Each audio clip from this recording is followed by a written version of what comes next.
préparer psychologiquement les élèves aux examens officiels.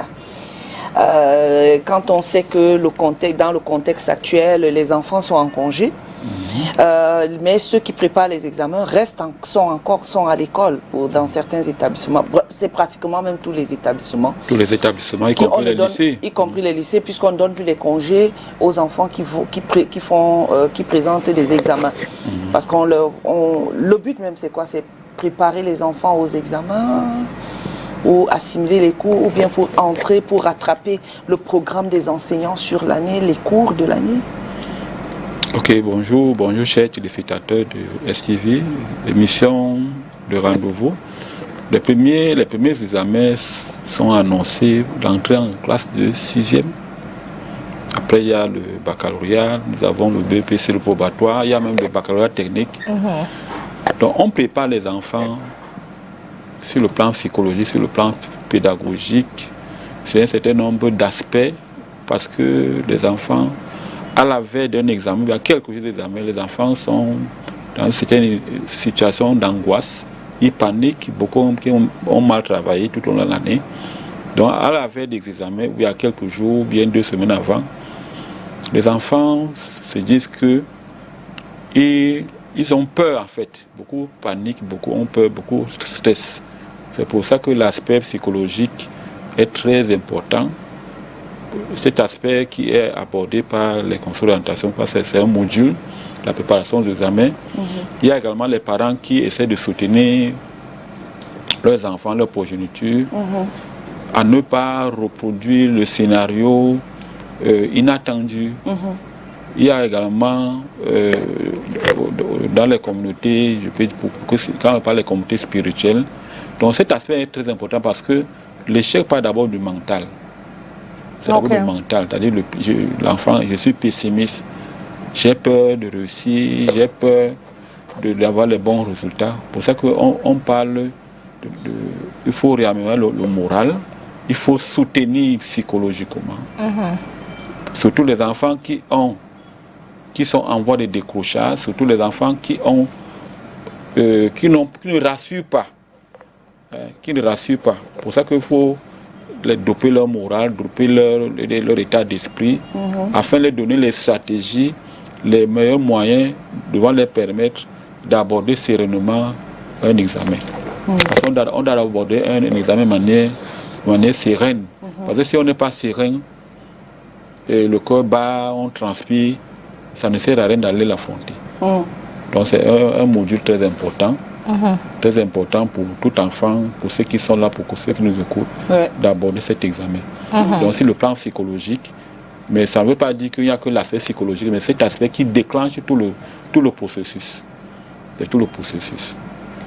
Donc il est question pour nous les psychologues, les conseillers d'orientation, de préparer, de dire aux enfants quelles sont les étapes indispensables, quels sont les aspects sur lesquels il faut insister, quelles sont les conditions favorables, quels sont les facteurs de réussite. Et l'enfant, ou bien ceux qui préparent l'examen, ils vont activer les facteurs de réussite tout en évitant de mobiliser les facteurs d'échec. Donc on va revenir sur les aspects tels que la motivation. L'enfant doit être motivé, l'enfant doit avoir la confiance en soi. L'enfant doit mettre en place toute une organisation, un emploi du temps, tout en revenant sur les difficultés antérieures, en revenant sur les aspects très importants du programme. Donc il faut avoir un emploi du temps. Il est bien vrai, les travaux dirigés sont organisés ça et là, et c'est une bonne chose. Certains qui ont compris, il faut proposer, il faut donner aux candidats les épreuves types ou les épreuves identiques. Il y a soit le candidat peut faire les 10 derniers examens, les derniers baccalauréats, les derniers probatoires, les derniers BPC, pour que l'enfant se familiarise. Parce que l'enfant doit se familiariser. Parce que certains, quand ils voient une épreuve, je prends l'exemple, une épreuve de SVT, on voit peut-être 10 pages. L'enfant est perdu. Il faut avoir les sujets au choix. Donc ce sont tous ces aspects-là qu'il faut mettre en branle. Il y a certains qui ne savent même pas qu'il faut se rendre à la veille dans son centre d'examen. Il y a même certains qui auront la peine à trouver leur nom, à retrouver la salle Bref, certains peuvent paniquer. Comment remplir même la feuille de composition. Il y a même certains qui peuvent oublier leur numéro de table, le numéro de matricule. Il y a pas mal de choses. That's true. Voilà. Il y a même, sans oublier même la police des examens. Parce qu'il y a toute une police. Vous voyez l'enfant qui a l'habitude de sortir régulièrement. En 2 heures, l'enfant sort. Mais on doit lui rappeler quelle est la police qui régit les examens, soit l'OBC, la direction de certains examens, le BPC. Donc il faut que l'enfant se prépare à ne pas sortir. Parce que l'enfant ne peut être autorisé à sortir qu'une seule fois. En cas d'une indisposition sérieuse et constatée. Maintenant, si l'enfant il n'est pas préparé, l'enfant a mal mangé, peut-être il a mangé quelque chose qui va lui indisposer, il a des problèmes de santé, il ne peut pas composer normalement. Pour ça que quelques jours avant, quelques mois avant, on commence déjà à leur rappeler un certain nombre de choses. On leur rappelle un certain nombre de choses. Il y a certains qui sont mal habillés, ils ne vont pas entrer, certains viendront avec les objets qui sont concomitants. Donc, c'est tout le processus sur le plan psychologique, sur le plan pédagogique, sur le plan organisationnel, sur le plan même juridique, parce qu'il y a toute une loi qui organise les examens au Cameroun. Donc c'est tous ces affaires-là qu'on passe en revue. Okay. Now, Mr. Kona, I want to ask a question because I have a child that is an examination class. Yes. She'll be writing the GC. Now, I want to find out from you, how can these students write? Because I know when exams are fast approaching, you see that anxiety. They become very stressed and everything. So how can these students refrain their mindset to view exams, anxiety as a motivator rather than a hindrance? Oui, un enfant qui prépare un examen, qui a peur, comment il faut préparer. Mais il faut déjà savoir que quand un parent a un enfant, le parent doit connaître le profil psychologique de son enfant. Mon enfant a constamment peur. Parce qu'il faut dire ici que la plupart des enfants stressent. Mais dans le stress, il y a le mauvais stress qui conduit à un mauvais résultat. C'est-à-dire je panique, je suis paralysé, je ne peux pas donner le bon résultat. Mais il y a le bon stress. Maintenant, le parent doit se dire que je dois plutôt encourager mon enfant à donner les bons résultats. Je dois l'amener l'enfant à avoir les pensées positives. Parce que le plus souvent, lorsque l'enfant a mal travaillé tout au long de l'année, l'enfant a mal travaillé en mathématiques, ou bien en économie, ou dans une autre discipline, si l'enfant a face à cet élève, il est ce candidat. Parce que quand on est en salle d'examen, on n'est plus élève, on est plutôt candidat. Hein? Même si ici, dans mon centre d'examen, je ne suis plus élève, je suis plutôt candidat. Maintenant, si l'enfant voit, il n'est plus de mathématiques, l'enfant sait qu'il a l'habitude d'avoir les mauvais résultats en mathématiques. Il va plutôt... il y a un mécanisme psychologique, l'enfant va commencer à refouler. Il va plutôt se retrouver dans un scénario perdant. C'est pour ça qu'il est important de préparer. Et on prépare en allant dans le sens de ce qui n'a pas marché avant l'examen. Parce qu'on doit anticiper sur les facteurs d'échec. Exact. Si mon enfant a constamment peur, il y a même d'autres, par rapport à cette peur-là, Cathy, il y a d'autres qui perdent l'envie de manger. Il y a les enfants qui deviennent anorexiques. Ok, l'enfant mange, mais il dit maman, je n'ai pas faim. Il y a d'autres qui subitement, ils perdent le sommeil. Ok. Donc ça devient extrêmement dangereux parce que l'enfant se dit que c'est difficile. Pour ça qu'il faut rassurer l'enfant pour dire que c'est un examen national. C'est au niveau de chaque élève, de tous les élèves, un élève qui est conscient, qui a étudié, qui sait exactement qu'est-ce qu'il faut faire, qu'est-ce qu'il ne faut pas faire. Donc on rassure. On dit à l'enfant que va composer, il faut préparer. Pour ça qu'il faut avoir un emploi du temps qui permet à chaque candidat de mettre l'accent sur ce qui n'a pas marché, sur les matières non maîtrisées, sur le chapitre non maîtrisé, sur les notions maîtrisées, sur les différentes ressources, puisqu'on parle de plus en plus la plupart des compétences, même au niveau du système anglophone. Donc, on a plutôt emprunté la plupart des compétences. Donc, il faut mettre l'accent sur l'évaluation des ressources, sur l'évaluation des compétences. Parce qu'il y a beaucoup de candidats qui ne savent pas comment les prix sera structuré, quelles sont les questions à éviter ou bien les questions qui seront abordées, quelles sont les situations problèmes. C'est tous ces éléments-là qu'il faut en sorte que les enseignants qui prennent les dispositions aujourd'hui, soit au niveau des établissements, ils préparent les candidats en allant chercher les épreuves types. C'est-à-dire des épreuves identiques qui ont le même modèle, qui ont la même méthodologie. Là, on le prépare. Mais ce n'est pas l'eau. Non, ce n'est pas l'eau. Ce n'est pas l'eau, puisque ça, c'est l'évaluation plutôt certificative. Puisqu'on est parti de l'évaluation. On est parti de l'évaluation sommative, l'évaluation formative pour une évaluation certificative. C'est-à-dire que c'est le ministère des enseignements secondaires qui délivre les attestations. Ça peut être le CEP, ça peut être le BPC, ça peut être le baccalauréat, sans oublier le probatoire, qui est un examen de passage pour l'entrée en protection. Donc il faut préparer. Parce qu'un enfant qui a travaillé tout au long de l'année, il aborde l'examen avec plus de confiance, avec plus de sérénité. Mais on doit faire attention pour celui qui est trop serein. Parce qu'on a vu certains candidats, certains élèves qui ont une intelligence en dessus de la moyenne, mais ces enfants-là, ils échouent. Parce qu'ils disent que non, je suis intelligent, je maîtrise tout, j'échoue l'examen. Ils sont trop sur d'eux. Ils sont trop sur d'eux. Ils n'étudient plus. Voilà. Maintenant, on voit certains élèves qui sont moyens, c'est ceux-là qui surprennent. Parce qu'ils sont... Ils ne devraient pas être sûrs d'eux?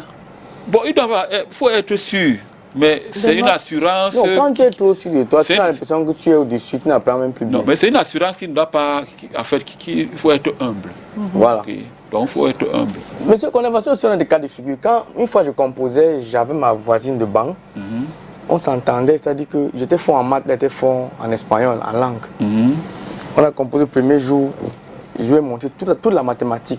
Elle a copié ma feuille. Deuxième jour, je savais que je vais aussi copier l'espagnol.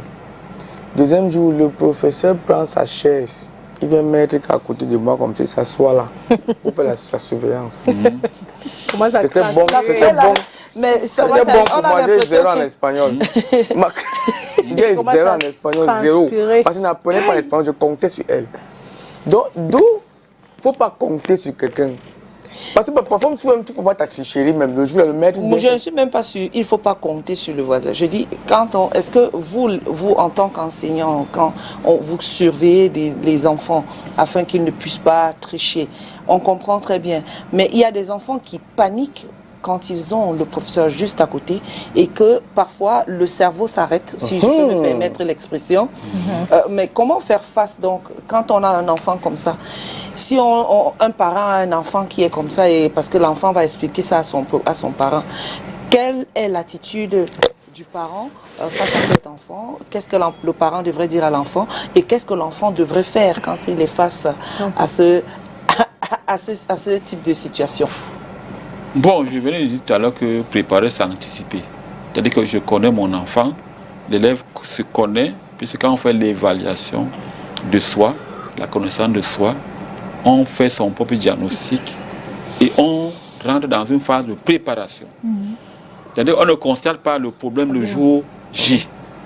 Maintenant, il peut arriver que, malgré les dispositions qui sont prises, parce qu'on dit 0 accident, qui est quand même un problème, on demande au candidat de lire entièrement le sujet.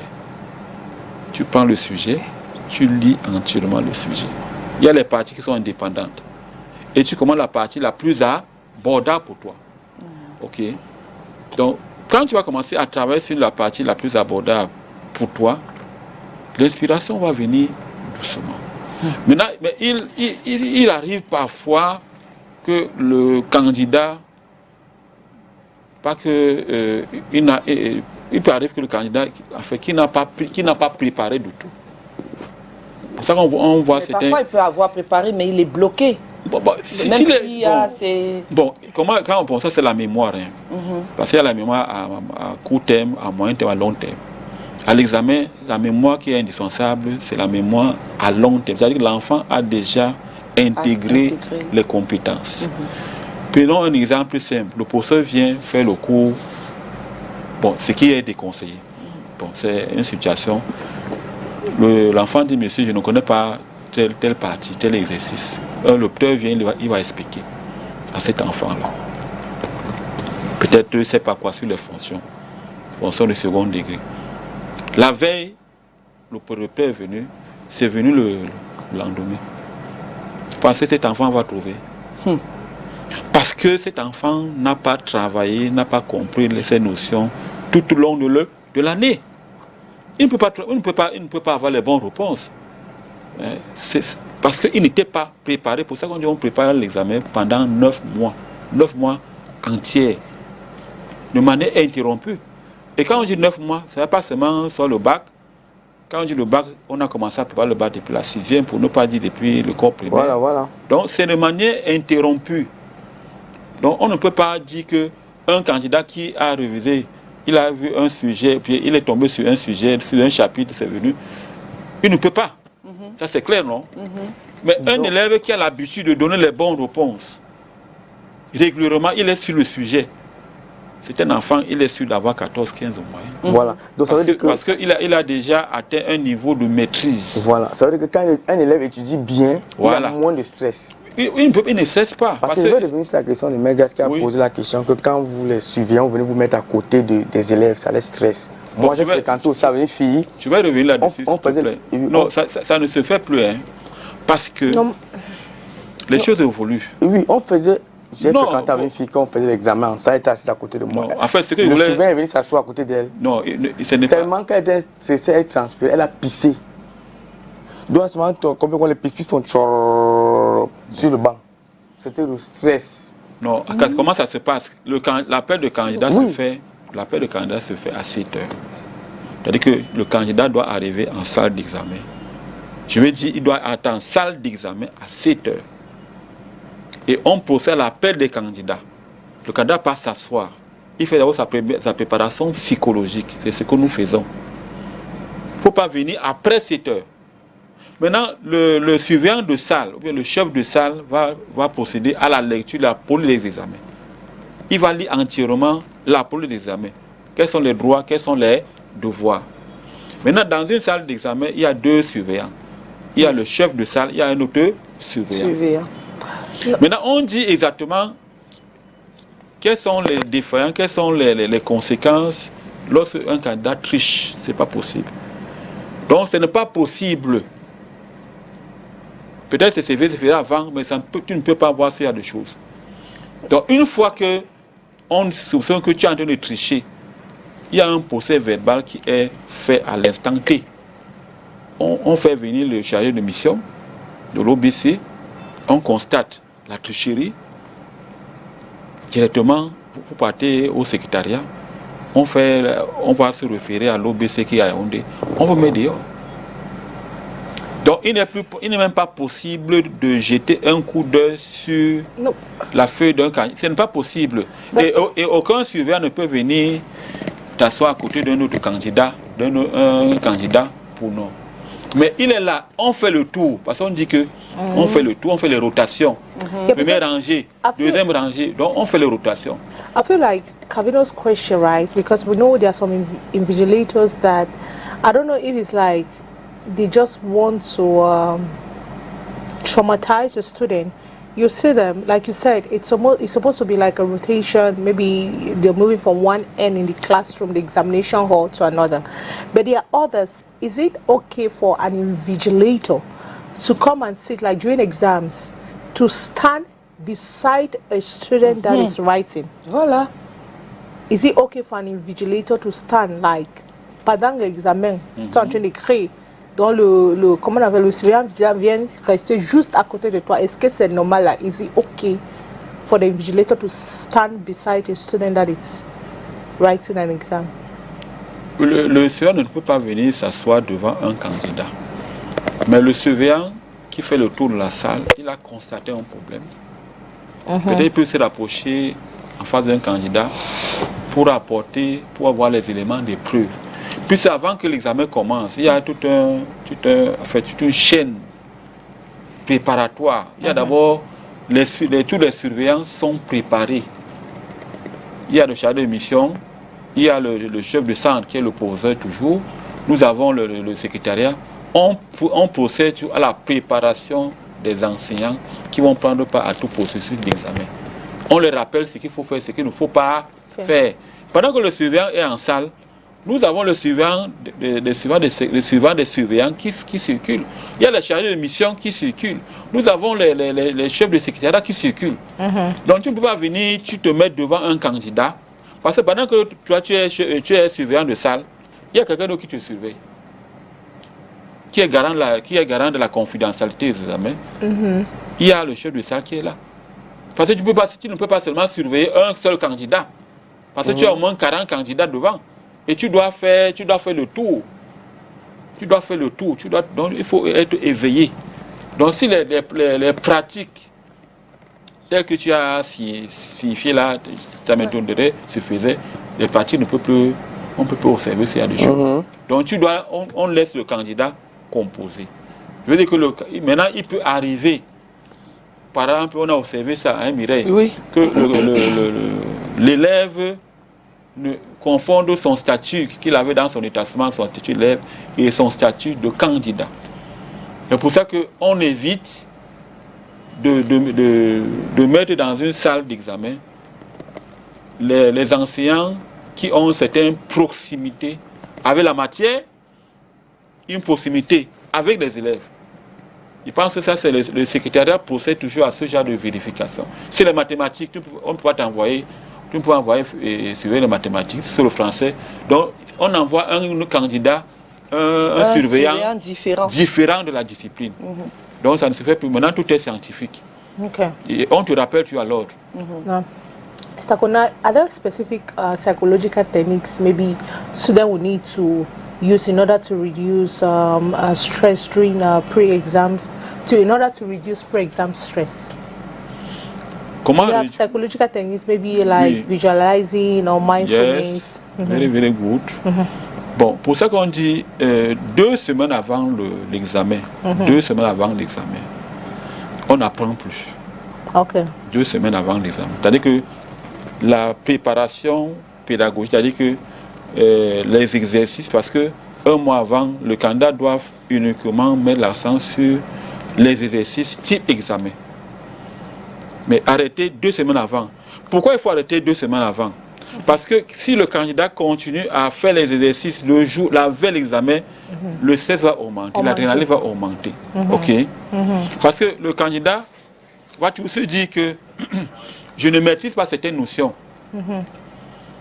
Parce que vous imaginez, vous avez 9 mois, tout un programme de 9 mois, parce qu'on fait l'évaluation formative. C'est-à-dire qu'au bout de l'année, c'est un certificat. On doit maîtriser le premier trimestre, le second trimestre et dans certaines mesures le 3e trimestre. Donc si vous avez 20 leçons à réviser, vous allez réviser quoi?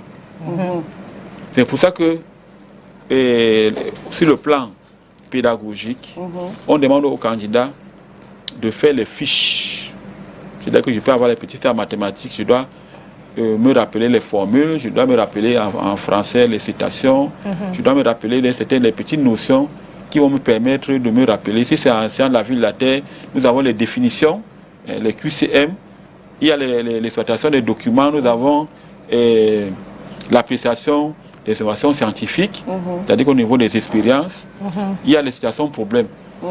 Donc tu ne peux pas dire que à la veille d'un examen, tu vas réviser tout.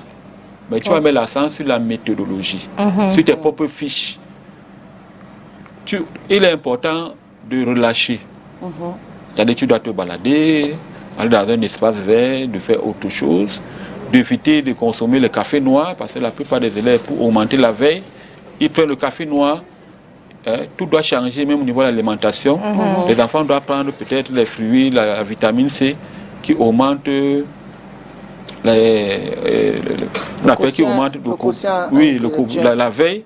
Ne pas consommer le café noir, éviter de consommer les aliments qui sont riches en lipides, parce que quand on consomme les aliments qui sont riches en les huiles, ça peut bloquer non seulement la circulation du sang. Voilà. Donc pour terminer à ce niveau, 2 semaines avant, il faut relâcher le stress. Il ne faut plus faire trop d'exercices.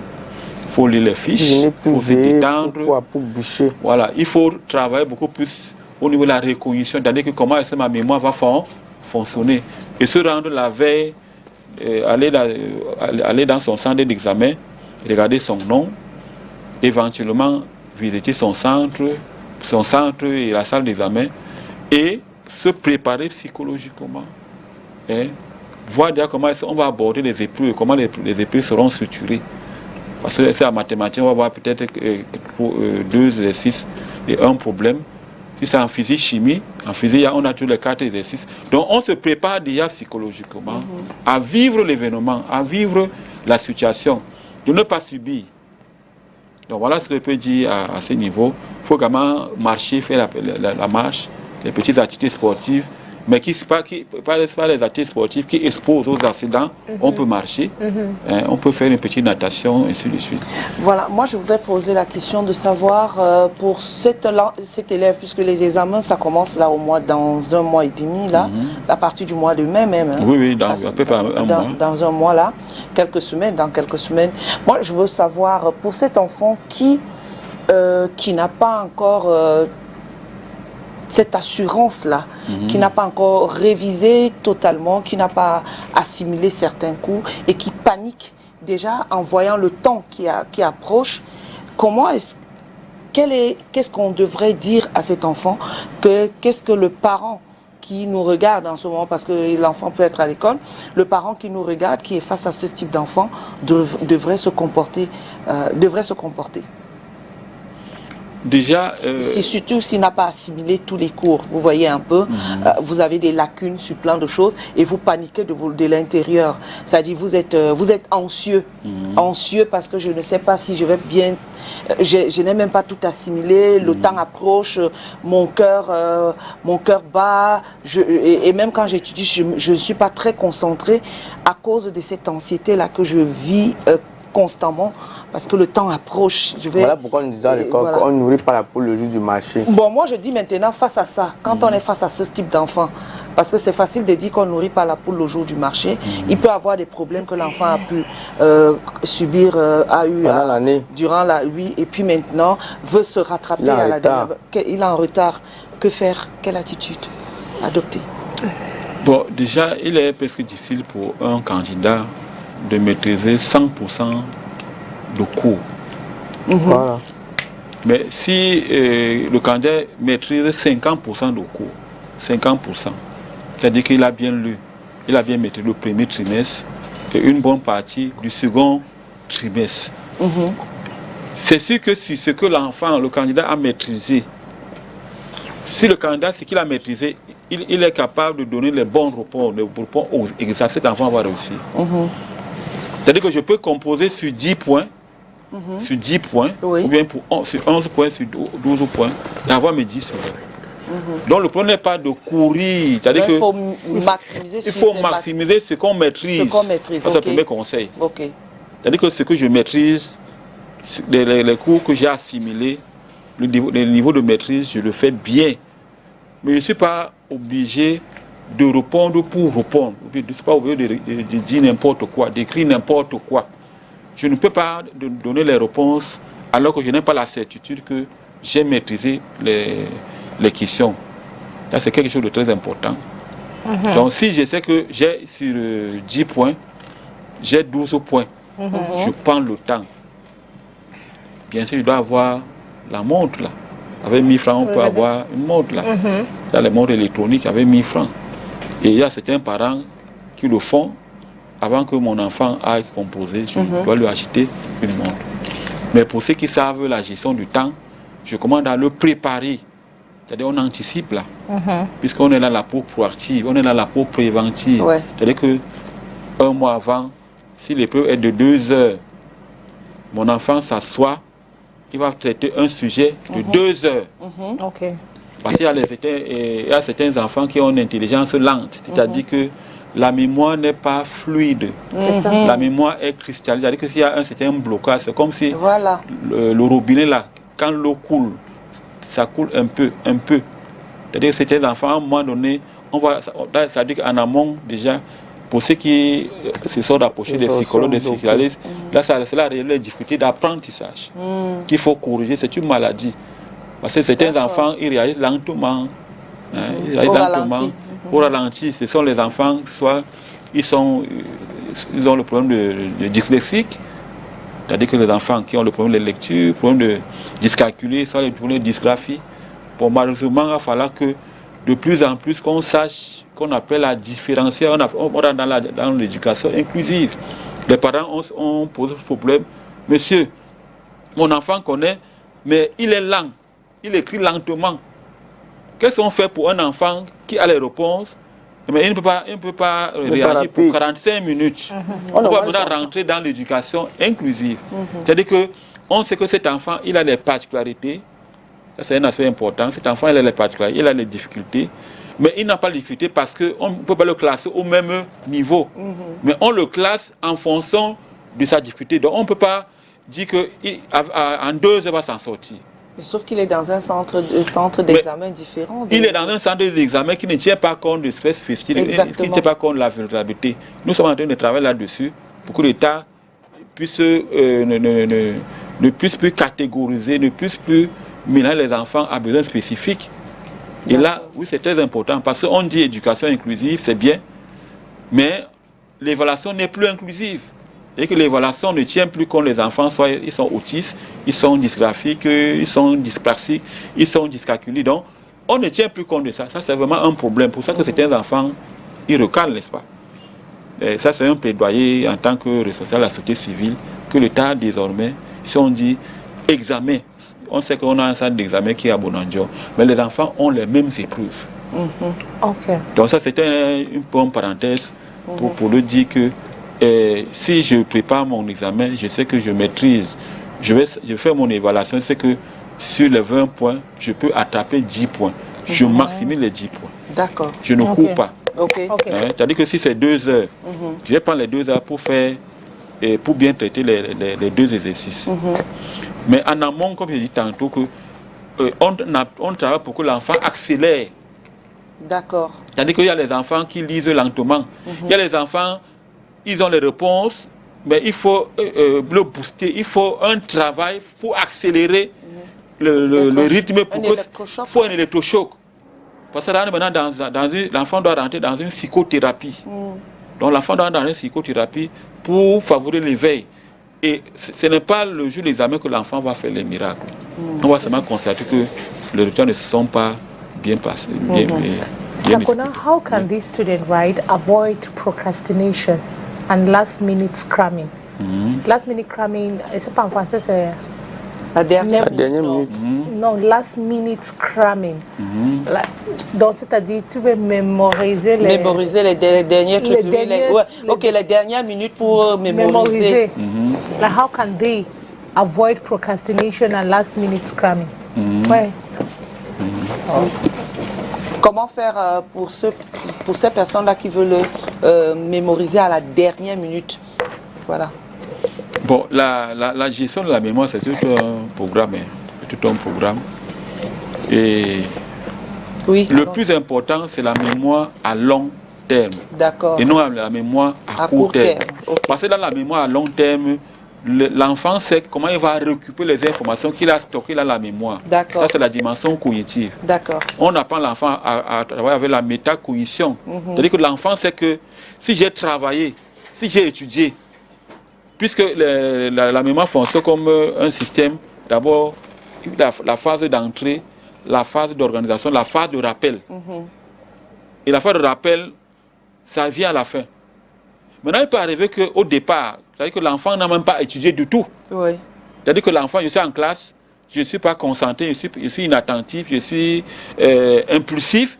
C'est-à-dire qu'au départ, il n'y a pas de connaissances. Parce qu'on ne peut évaluer qu'un candidat ou bien un élève donc, qui a réussi à intégrer les connaissances. Donc ça veut dire que celui-là, il a passé 9 mois de cours, mais les connaissances ne sont pas arrivées dans son cerveau. Dans son cerveau, oui. Pourquoi? C'est pourquoi il veut mémoriser à la dernière minute. Non, ça veut dire que les connaissances ne sont pas arrivées dans son cerveau. D'accord. Et si les connaissances ne sont pas arrivées aussi, ces connaissances ne peuvent pas être sauvegardées. C'est comme si je prends mes vêtements, je les classe, et je les garde, je les retrouve. Maintenant, s'il a dit que je vais aller chercher ce que je n'ai pas sauvegardé, ce qui n'existe même pas. Est-ce que c'est normal qu'un candidat qui est en face à un peu de philosophie d'anglais, il n'a pas étudié l'anglais toute l'année? par exemple. Ça veut dire qu'on ne peut pas retrouver les informations qui n'ont jamais existé. Parce qu'il faut aller chercher ce que tu as mémorisé. Ce que tu as d'abord assimilé. D'ailleurs, il n'y a pas d'assimilation. Ce sont ces candidats qui trichent. Donc, Calvin a parlé tout à l'heure. D'où donc, il faudrait maximiser sur ce que tu maîtrises. Il faut d'abord maximiser ce que tu maîtrises. Oui, c'est comme ça qu'elle faisait.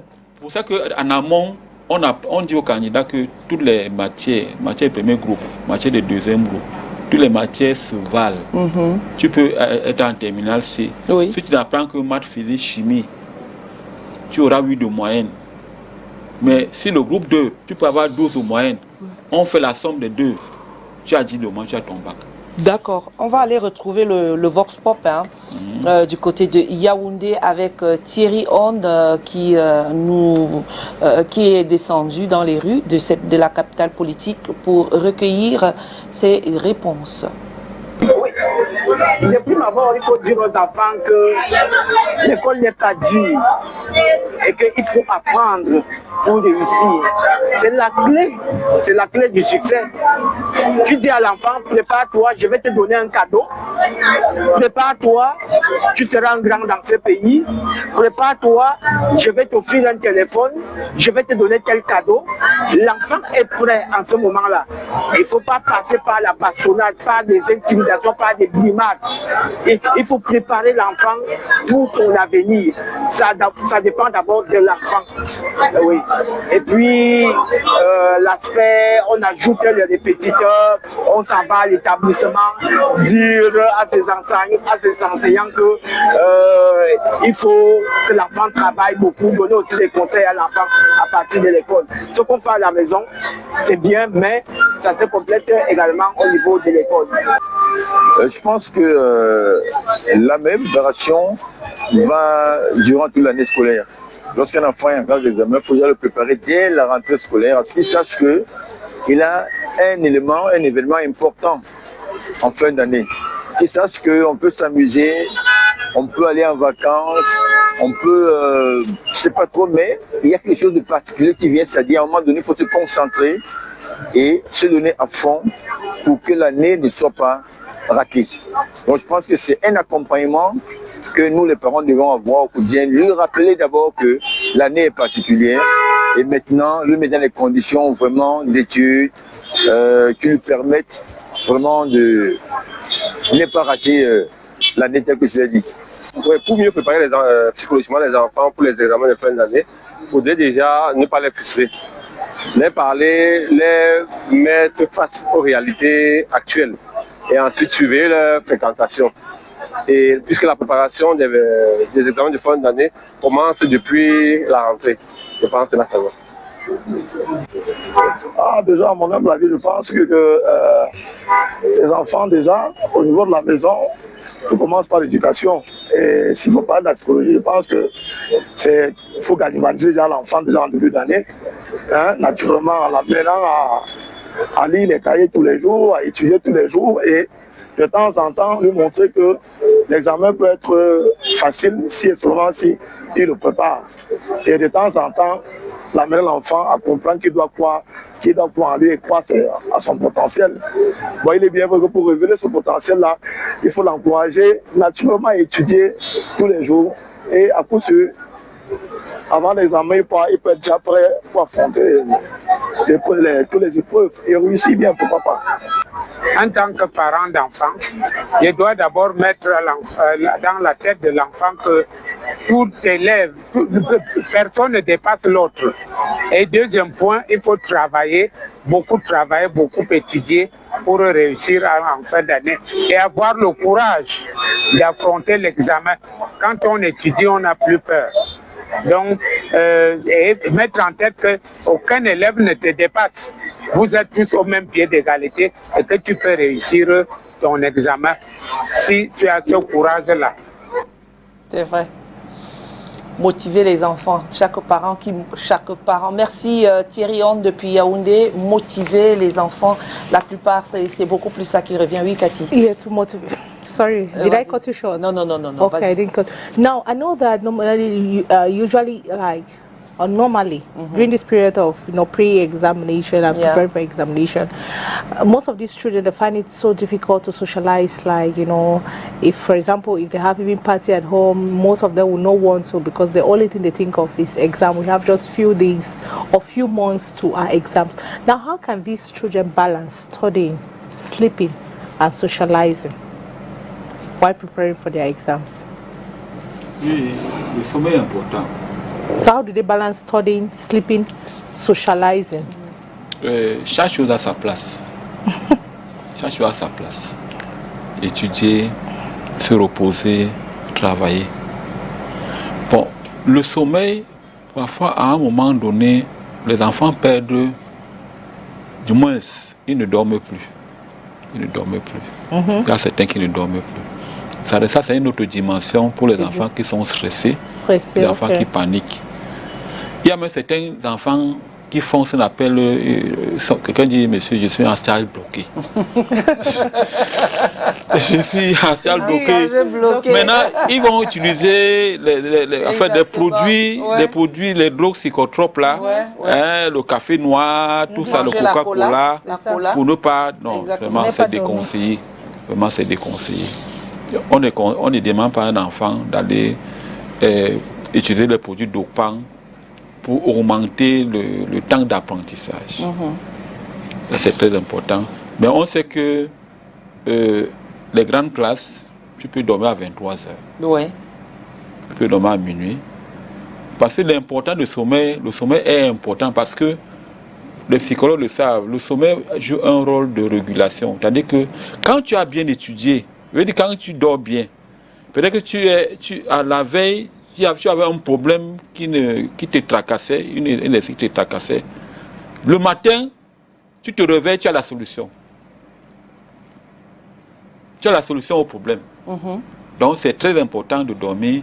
Et quand on dit on dort, je le dis souvent à mes élèves, à mes étudiants, de ne pas apprendre après minuit.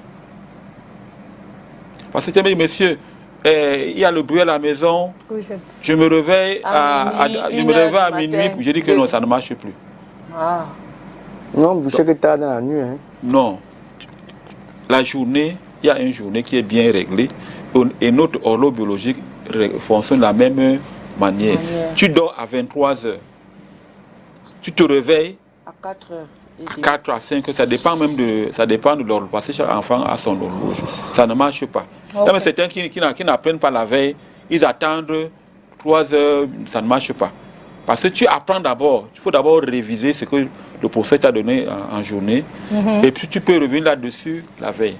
Donc ça c'est très important. Maintenant à la maison, les parents doivent aménager, doivent soulager les enfants de certaines activités. Ah d'accord. Voilà. C'est-à-dire que si mon enfant a un emploi du temps, je le soulage. C'est-à-dire que les travaux pénibles, ainsi de suite. J'ai mon emploi à temps, c'est que de tel à tel, mon enfant est en train d'étudier. Je l'encourage, ainsi de suite. Comme le parent disait tout à l'heure, je l'amène à se détendre, je l'encourage par les mots. Parce que certains enfants ont une image négative d'eux-mêmes. On appelle certaines perceptions négatives. C'est-à-dire qu'en fait, ils ont échoué avant d'avoir échoué. C'est-à-dire qu'à un moment donné, il faut travailler sur la perception de soi. C'est-à-dire que quand je me perçois négativement, directement, on sait que le résultat ne sera pas favorable. Maintenant, je dois changer mon regard. Voilà. Donc, quand j'ai un regard positif sur moi-même, directement, le résultat sera positif par rapport à la matière. Si je n'aime pas la matière, une matière comme la plupart des élèves n'aiment pas l'anglais, n'aiment pas le français, n'aiment pas la philo, ils n'étudient pas ça. Donc, il faut changer d'abord ce regard-là. Et donc, je dois changer la perception que j'ai de moi-même pour avoir plutôt une perception positive, pour arriver à ce qu'on appelle à l'estime de soi, pour arriver à ce qu'on appelle à l'automotivation. Parce que certes, la motivation peut venir des parents, ça peut venir de l'environnement, mais je dois plutôt travailler sur ma propre motivation, sur mon estime de soi, sur ma confiance. Après cet aspect-là, je dois travailler sur la dimension, le contrôle. Je sais que en telle matière, j'ai atteint un niveau de maîtrise important. Là, je ne panique pas. Et lorsqu'il va arriver en salle d'examen, mon cœur ne va pas beaucoup battre. Parce que quand le cœur va battre, je reste calme, je me maîtrise. J'apprends à respirer. Je respire, Mais si le cœur continue à battre pendant tout le temps, ça veut dire que ça ne marche pas. Donc, quand je lis mon épreuve, je commence par la première partie. Je dois me maîtriser. Pour ceux qui sont les chrétiens, pour ceux qui maîtrisent la spiritualité, il faut parfois aussi invoquer l'Esprit Saint. Donc, l'Esprit Saint qui va permettre d'éclairer les zones d'ombre, comme on parlait tout à l'heure, les enfants qui ont l'anxiété. En fait, je me rappelle même tout ce que j'ai étudié. On invoque l'Esprit Saint. D'accord. On invoque l'Esprit Saint, on commence à se concentrer. Si le sujet a les parties indépendantes, c'est-à-dire les parties qui n'ont pas les relations, je vais commencer par la partie la plus facile pour moi. D'accord. Et j'utilise ce travail ici, je trouve aussi le brouillon. Le brouillon. Oui, il y a toujours avoir son brouillon avant de mettre au propre. Avant de mettre au propre. Et après, on a bien rédigé. Voilà. Parce que les candidats ont ce problème de... Les candidats ont ce problème de rédaction. Okay. Ils n'écrivent plus bien. Ils font les fautes. D'accord. Ainsi de suite, ainsi de suite. Voilà, Lucien, nous prenons congé. Nous allons terminons cette émission. Un dernier mot en 30 secondes, pardon, parce que je sais que tu peux parler même 5 minutes. 30 secondes pour motiver les parents aujourd'hui et de donner des conseils aux parents et aux élèves. Ok, l'examen est un processus qui commence en septembre et s'achève en juin, fin mai, début juin. Ça peut commencer même à l'école maternelle jusqu'en terminale pour ceux qui préparent le bac. Mais un candidat, il sait bien préparé. Il s'est bien préparé. Hein. La réussite n'est pas au hasard. La réussite, c'est quelque chose qui se construit. Le candidat doit aussi savoir que même si je vais à un examen, je dois me juger moi-même. Parce que certes, on peut me juger, on peut me donner un certificat de fin d'année. Moi-même, j'ai une certaine valeur. Quelle est ma propre valeur? Donc, je vous conseille, chers élèves, de commencer par avoir votre propre valeur. Voilà. Ok, quelle est ma propre valeur? Et le parent doit continuer toujours à jouer son rôle, à savoir que j'accouraille mon enfant, je mets en place les conditions propices pour que les choses se passent dans les bonnes conditions. Mais s'il arrive que malgré tout ce qu'on a mis en place, ça n'a pas marché, on reprend le 30 septembre. D'accord. Merci Lucien Blaise Okona, qu'on retrouve au lycée d'Edi Bombari, bien sûr, et qui est en congé en ce moment. Les élèves sont en congé. On le retrouvera mercredi prochain, Inch'Allah, si le Seigneur le veut. Tonton Calvino, Catherine connaît. On se dit à demain. Ne procrastinons pas, apprenons depuis le début de l'année. Dès le début de l'année, apprenons. Lisons nos leçons pour mieux les assimiler à la fin lors des examens. Merci d'avoir été des nôtres, chers téléspectateurs. Demain, c'est un autre jour. Soyez bénis. Restez en compagnie des programmes de STV. Ciao.